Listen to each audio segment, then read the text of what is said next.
Hey, it's Byron Morrison here, and welcome to the CEO Time Audit Training. In this video, you're going to discover where you're currently spending your time so that you can use that clarity and insights to really figure out the changes you need to make to free yourself up to stop working in the business and start working on it. I'm so excited to have you here because if you're anything like the clients I work with, you're probably feeling like there's never enough minutes in the day to get everything done. And it's so frustrating when you want to drive growth and revenue and get to the next level of success. But instead, you're spending your days stuck in the trenches and spinning your wheels, feeling like you're running backwards on a treadmill trying to catch up. Well, what I found from working with CEOs in 15 different countries is a big part of the problem is you're so stuck in the day to day that you're just running on autopilot, trying to get things done without really stopping to think whether or not they're a good use of your time or if they should actually be done by you. And that's why it's so important that you start to audit what you're actually doing. And this is even more so as you're scaling the business, because the reality is when you're a founder or someone new to the role, you can get away with doing everything. In many cases, you have to get it actually off the ground. But as you start to scale, what a lot of people don't realize is that your focus actually needs to become far more honed in. And this is why a lot of the founders and CEOs and leaders I work with push themselves to a point where they're overloading themselves, they're taking too much on, and they burn themselves out, inevitably becoming the bottleneck in the business that holds up growth. And that's why this training is so important, because what I'm going to share with you is the two exercises that you need to go through to really gain clarity on where you're spending your time, what should be done by you, and what you need to get off your plate in order to get to the next level of success. And by the end of this video, you're going to have so many more insights about the changes you need to make to actually take control and become more effective in your role. Along the way, I'm also going to give you some real-world examples of CEOs who've implemented what I'm sharing with you so that you can see this in action and get some better ideas about how you can make changes and execute this yourself. Now, in order to do this, the exercises we're going to be going through are going to be looking at your life and role from two different angles. Exercise number one is going to be focusing on the past, and then exercise number two is going to be focusing on the present and the future. And this is how we're going to give you that bird's eye overview and the clarity needed on the changes you need to make. So diving into exercise number one, what I want you to do at the end of this video is sit down and make a comprehensive list of everything that you did for the last 2 weeks. Really think about what meetings were you in, what tasks did you get involved in, what projects did you take on, what did you get pulled into, conversations did you need to have. Really make a full list of everything that took up your time. Now, 2 weeks, I find, is a great overview of this. You can do it for longer if you need to. But as a starting point, this is going to give you some insights for the changes that you can start to make. So once you've created that list, what you then need to do is go through it point by point and be brutally honest with yourself. Was doing this a good use of your time? Did this lead to growth? Did it drive revenue? Did it have a positive ROI? Should or could this have been done by someone else? Or was this just busy work and a waste of time? By doing this, what it's going to allow you to do is take a step back and look at a macro level as to where your time's gone over the last couple of weeks. Because I find a lot of the time you just get so stuck in the day-to-day that you don't really take the time to reflect on what you've actually been doing. And then we can use these insights to figure out what you need to stop doing going forward. I'll give you a perfect example of this in action. Last year, I was working with a client who came to me, and his biggest goal was he wanted to free up 10 hours every single week. He'd focused on scaling the business, and now he found himself frustrated. They were stuck in the day-to-day, dealing with so many reactive problems that he was just having weeks where he'd look back, where despite being busy, he didn't feel like he was actually getting much done. So because of that, the way that we approached it is we tracked everything. We looked at the time he was saving, where he was freeing things up, so we could really get an overview of the changes that we are making. Now, when we started out, we did exactly what I just shared with you. I got him to create a list of where he was spending his time and everything that was taking up his days. And one of the things that uncovered for us is when he first stepped into the role, one of his big focus points was on upskilling his sales team.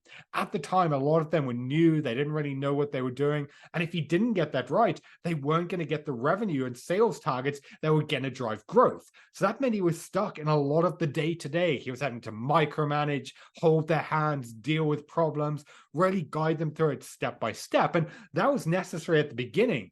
But now it got to a point that was taking him away from what he needed to get done. And this caused two huge problems. Problem number one is it created a culture where people weren't taking ownership for their own responsibilities. And problem number two, he was so used to this way of doing things, he hadn't taken the time to stop and think about whether or not it was actually working and the best way to get things done. So we had the conversations about it, we spoke about where to begin, and what he realized as a starting point was he needed to do two things. The first was that he was wasting hours every single week because people were CCing him in every client communication, meaning he was getting hundreds of emails every single day that he had to read to understand what was going on. The second thing is people were constantly walking in his office, disrupting him, taking him away from what he needed to do. So two immediate changes that we could implement was he could communicate to his team not to include him in those emails anymore. Instead, they needed to send him a report at the end of the week with what was going on. The second is he needed to set a boundary straight away where he had certain times where he'd be available to deal with problems and questions, and the rest of the time he was stepping back so he could focus on what he needed to get done. These two changes alone freed him up with 6 hours every single week. That gave him back 6 hours that he could focus on actually implementing his role. Then from there, as we started to build it out further, we started looking at processes of how he structured his day, how he kept people accountable and effectively delegated. We implemented further boundaries, defending his time, and really structured his tasks in a way that they were built around his energy and bandwidth. At the end of our 90 days working together, he freed up 16 hours every single week. That meant that he could take that time to focus on growing the business, to generate more revenue, to actually further their vision. And not only that, it also gave him time back that he could focus on himself. He got back into working out, he spent more time with his family, he started playing golf again, all of the things that gave him energy in his life so he could actually enjoy the success that he worked so hard for. But that only started because he took the time to do this audit that I'm sharing with you right now.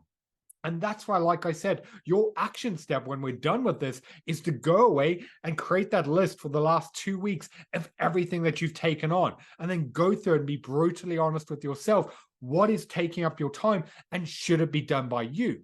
I find that when I'm working with my private clients, when we go through the changes I'm talking to you about in this video, the average client frees up 5 to 15 hours a week.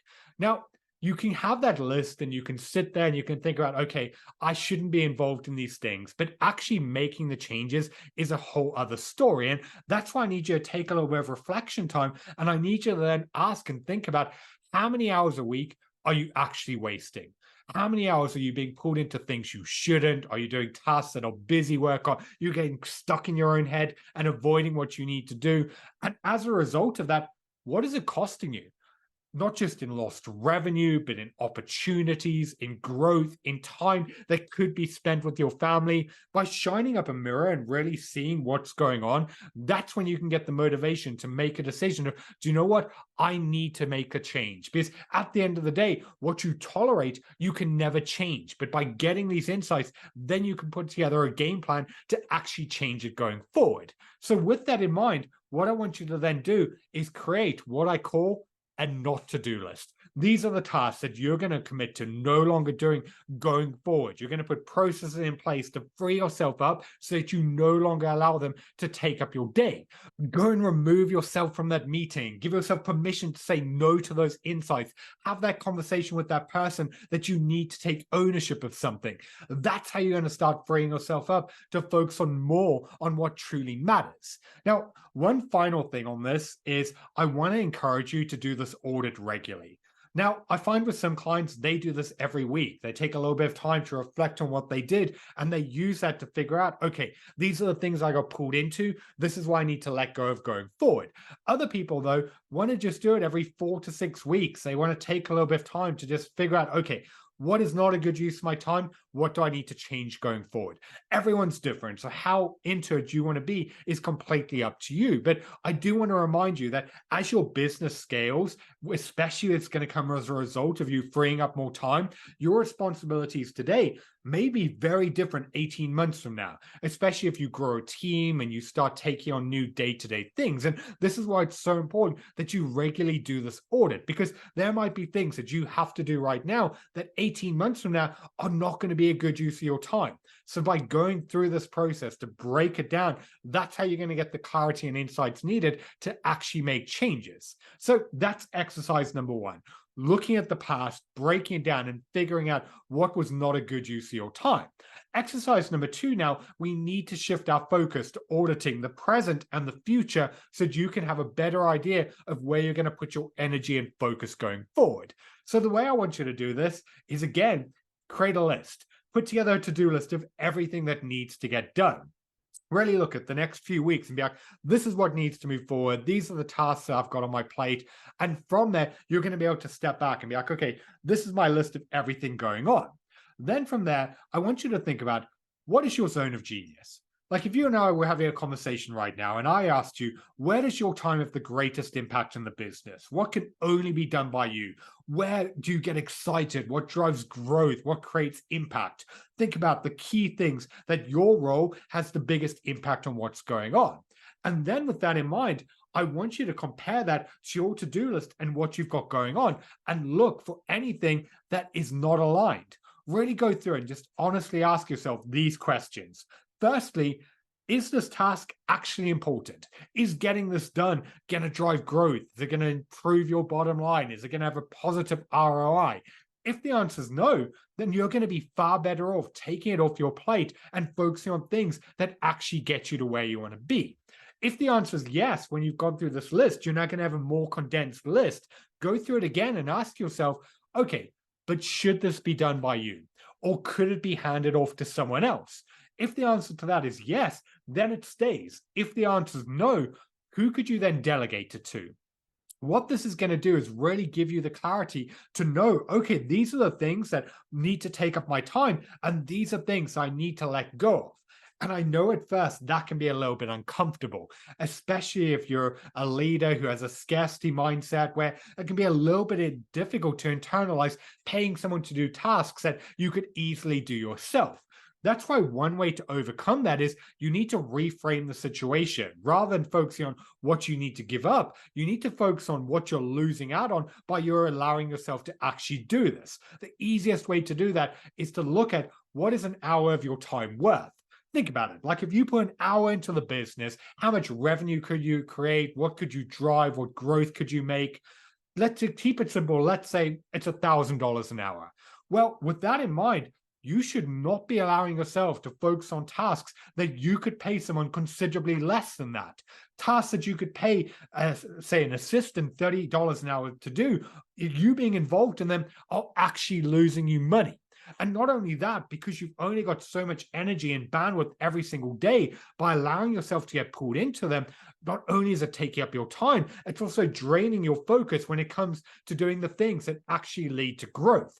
And this is why you need to look at it through the lens of what is it costing you by allowing yourself still to be doing this. I'll give you a perfect example of using myself in this situation. If you've been following my work, recently I just got through a huge launch with my new book. And with that, there was so many different things that were going on that unless I cloned myself, there was no way I was going to get it done. That was why I really took a step back and I figured out, okay, what are the key things that are going to impact this launch? And where can I hire other people to take everything else off my plate? In the end, I hired 2 different people to really get involved with the busy work and day to day, because it was far more effective use of time to pay them to get those things done so that I didn't have to think about it. I've gone through this again recently where I was looking at, okay, we're now trying to scale this other area of the business. What are the tasks that are not a good use of my time? There's one of them that really drives growth and revenue, but for me, not only do I not enjoy it, it just drains my energy and bandwidth. That's why recently I've hired someone else new to my team for $4,000 a month so they can take ownership of this. Not only is them doing it going to have a huge ROI because they're going to do it better than me because it's not something that I want to do, it's also going to free me up mentally and energy-wise because it's not something that I'm going to allow myself to get pulled into and drain me, meaning I can focus on what actually matters. This is why you really need to have that mindset where you think 5 steps ahead. You look at, okay, what are you doing? And is it aligned aligned with where you want to be. Because at the end of the day, if you want to be a really effective CEO, what you don't do is just as important as what you do. And every hour that you spend in busy work and tasks that could be done by someone else is an hour that you could have spent on growing the business. I'll give you another real world example of this in action. There was a CEO that I was working with who was going through this explosive period of growth. They had started with 15 people in the last year. They'd grown to 150. They were about to double in size again. And when he reached out to me, he was completely overwhelmed by everything going on. And like I spoke to you about earlier in this video, he was still stuck in that founder mentality where he was trying to be involved in everything. He had so much on his plate that even if there was 3 of them, he wouldn't be able to move all of it forward. And this was a huge problem because he had become the bottleneck in the business to the point that decisions were being held up, opportunities were being lost, his team were getting frustrated that he was getting in the way and they couldn't do their jobs. So something had to change. And I did with him exactly what I've shared with you in this video. We firstly broke down what he did over the last few weeks to figure out what he needed to be removed from. And then we shifted our focus to his to-do list and everything he needed to get done. I tasked him with going away and creating that comprehensive list with everything going on. And he came back to me with a list of 46 different items that needed his time and attention. And it's no wonder he was overwhelmed with so much on his plate. As we started going through it, though, it was clear that a lot of this was not a good use of his time. Perfect example is they had regular events that they were running, and one of the things that needed to get done is he needed to reach out to potential customers to invite them to come along. Yes, it was important, but he also had an assistant. This was not something that the CEO should have been doing.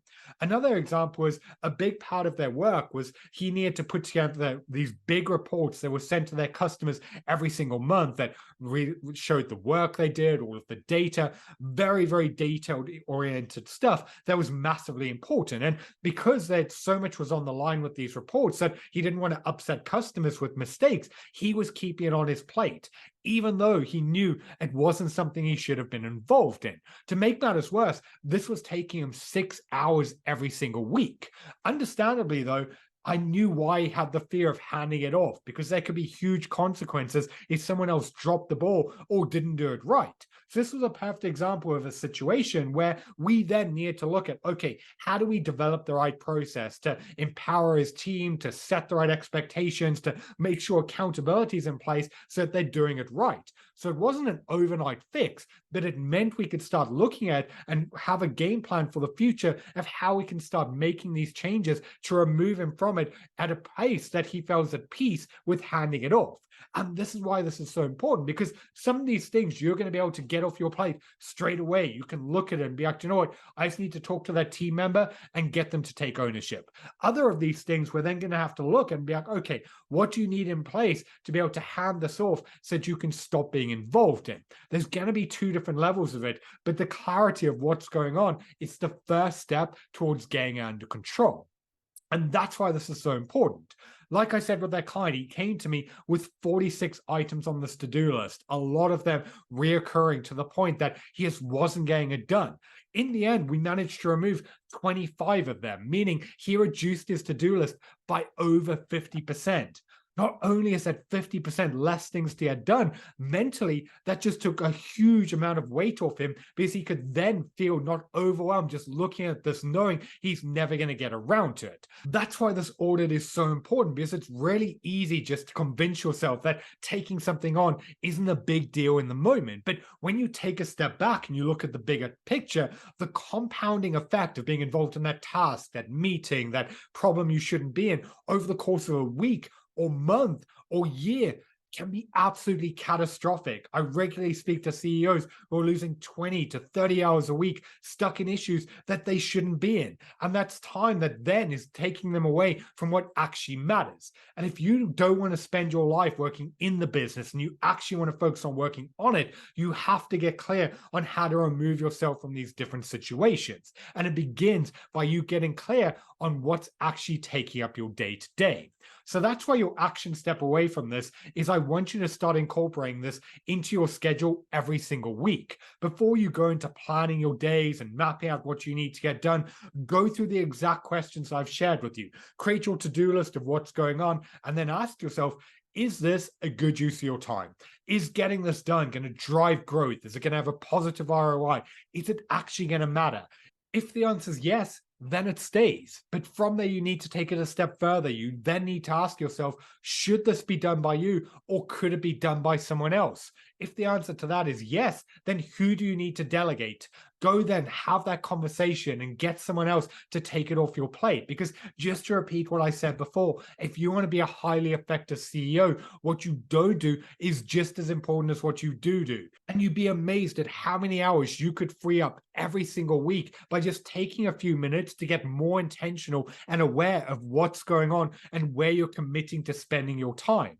So this audit is the first step to figuring out where you should be spending your days. But obviously, if you want to maximize your time and become more effective in your role, there's a lot more that we need to do from here.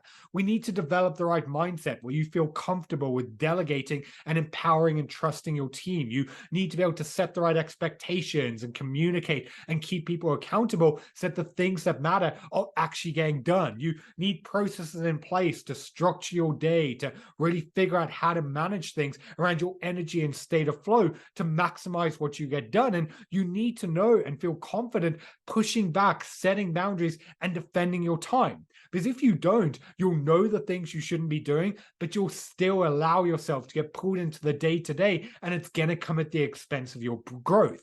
That's why in my Evolve program, when I'm working with CEOs to take control and become more effective in their role, these are all things that we focus on. It's all about getting you to a point where you can maximize your time, lead with confidence, and grow a business without losing your sanity. And like I said, over the last decade, I've worked with CEOs in 15 countries to help them become who they need to be to take their business to the next level of success.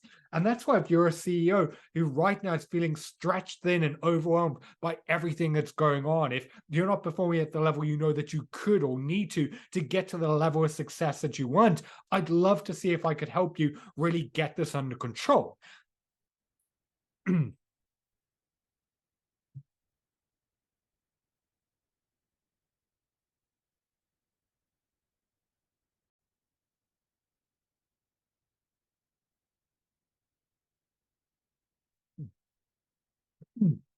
These are all areas that we focus on changing in my Evolve program, where I help CEOs take control and become more effective in their role. And over the last decade, I've now worked with CEOs and business leaders in 15 different countries to help them maximize their time, lead with confidence, and grow a business without losing their sanity. And that's why if you're a CEO who's currently feeling stretched thin and overwhelmed by everything that's going on, you know that you're not performing at the level that you could or need to get to the next level of success, then I'd love to see if I could help, because I created the Evolve program for CEOs who want to evolve into the leader their business needs to get to the next level of success. So if you want to apply to work directly with me to implement everything that we've spoken about today, then what you can do is set up a call directly with me using the button below this video. We'll hop on Zoom and have a friendly conversation to see whether or not working together is going to be the right fit.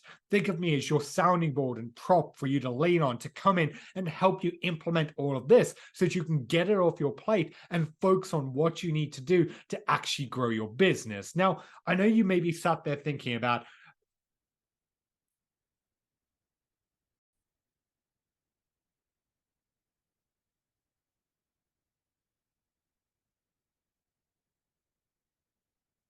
now, I know you may be sat there thinking, like, I'd love to do something about this, but I'm already busy. I don't know if I've got time to take anything else on. I want you to know I get it. Every client that I work with has worried about the exact same thing. And that's why I need you to know the work that we do is not about adding more to your plate. It's about freeing you up to do the things that truly matter so that you can get to the next level of success. And I find that the average client takes back control of anything from 5 to 15 hours a week. That's time they can spend on growing the business, driving more revenue, and actually enjoying the life that they work so hard for. That's the benefit of working directly directly with me on this, because I can come in, I can take all the guesswork out, I can guide you through the process, and I can be a sounding board in your corner so that you don't have to figure this out or get into the ring alone. With that being said, because you're going to be working directly with me, I've only got capacity to take on 4 new clients a month. And that's why if you wait and delay on this, there's a good chance when you come back in a few weeks or months' time, you're going to have to get stuck on a waiting list, which from there is going to mean more time and energy you're going to waste that could have been spent allowing you to actually get this under control today so that you can start showing up as the leader your business needs to get to the next level of success. So apply today by setting up a time to speak directly to me, and let's have a conversation to see whether or not helping you take control and become more effective in your role is going to be the right fit. So I hope that you enjoyed this video. Just as a quick recap, what we've done is we've gone through 2 different tasks. This is all about auditing your time. Firstly, in the past, what you've been taking on, and then the present and future about what you're going to be taking on, so that you can really get the clarity needed to understand, okay, what is a good use of your time? Where should you be spending your days? And what you need to get yourself out of so that you can stop working in the business and start focusing on the tasks that are actually going to be driving growth. If you have any questions on this, feel free to drop me a message, and make sure you set up that time to see whether or not working together is going to be the right fit. I've been Byron Morrison, and I'll speak to you soon.